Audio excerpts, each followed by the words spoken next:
Spotify has a fake artist problem. Somebody, maybe Spotify, is using AI to create music under fake names and then upload them to the platform. Let's look at Spotify's AI problem and try to work out if they are behind the AI music on their platform. Part 1. What's happening? Some people have started noticing that Spotify playlists are being filled with songs that kind of sound the same. And I don't mean manufactured boy bands, although there are plenty of those. Think lo-fi beats, ambient background music, or acoustic guitar tracks with zero personality. And that's just scouting for girls.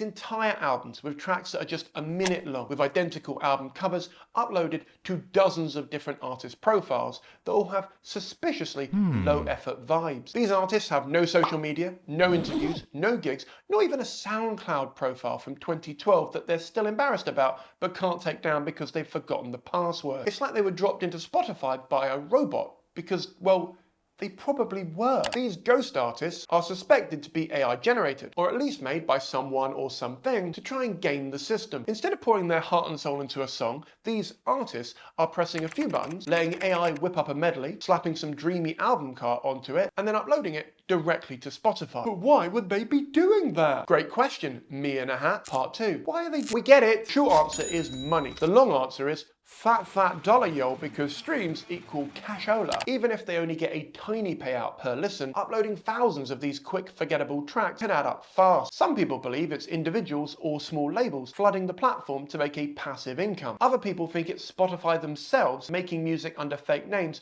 to fill playlists to save on their royalty payments. And this might explain why Spotify's CEO thinks making music is basically free. And when you compare it to his salary, it basically is. He also thinks that artists should be making at least one new album per year, because he's never picked up an instrument in his life and so has no idea how much work goes into creating a masterpiece like Muppets covering Hamilton.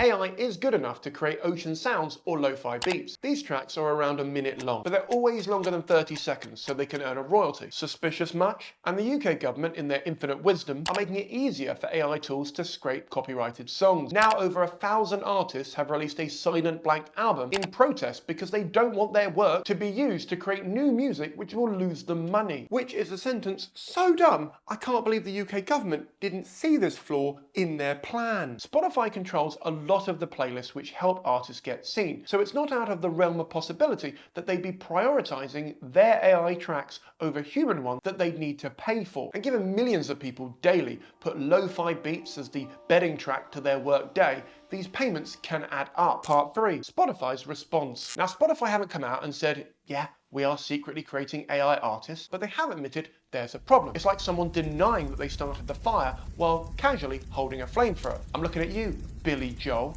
Methinks you do protest too much. What Spotify have said is they are tackling artificial streaming. This is a fancy term for when bots en masse listen to AI-generated elevator music until Spotify's algorithm gives in and starts sending it to millions of humans who just wanted background noise while they were cooking pasta. In one case, they deleted tens of thousands of tracks created by the AI platform Boomy. Not because they were AI-generated, because that, much like your dad's pubes, are a bit of a grey area, but because too many bots were pretending to listen to those tracks. It was basically bots pretending to be humans, pretending to enjoy the music made by other bots. If Orwell had Spotify, this would be chapter 1. Spotify have insisted that they are improving their system to catch more of this stuff.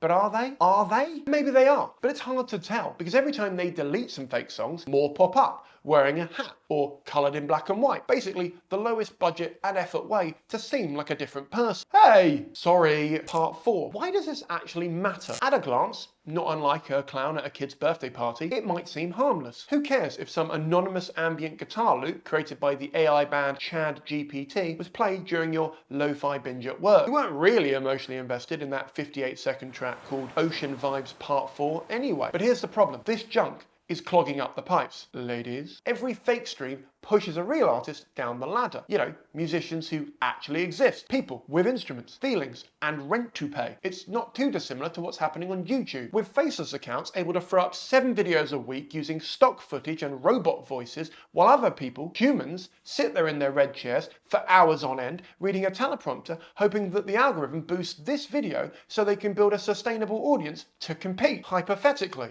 My patrons link below. We're getting buried under a landslide of synth spa music and algorithmic wallpaper. It can often feel like we're shouting in a room where 10,000 robots are softly humming C major. And it's not just about the money, although that hurts too. Spotify's entire job is to recommend music. So if the algorithm is stuffed to the brim with AI crap, the algorithm is going to be tricked into thinking Rain Loop Forever is the next big thing. And guess what? When that happens, you'll be hearing more rain over and over again, like a British summer's day. Part 5. What can we do about it? Not a lot. If this was the 60s, we'd be burning our lo-fi playlists in the streets, but it's 2025. However, there are a few things you can do that don't involve throwing your phone into a lake. Firstly, be curious. If a track pops up in a playlist and the artist has no socials, no bio, no face, and their name sounds like they've been sneezed onto a keyboard, maybe don't save that track. Bots can't become stars if we don't give them a stage. Good general rule is to research musicians in the same way you'd research someone on Tinder. If they've got no digital footprint,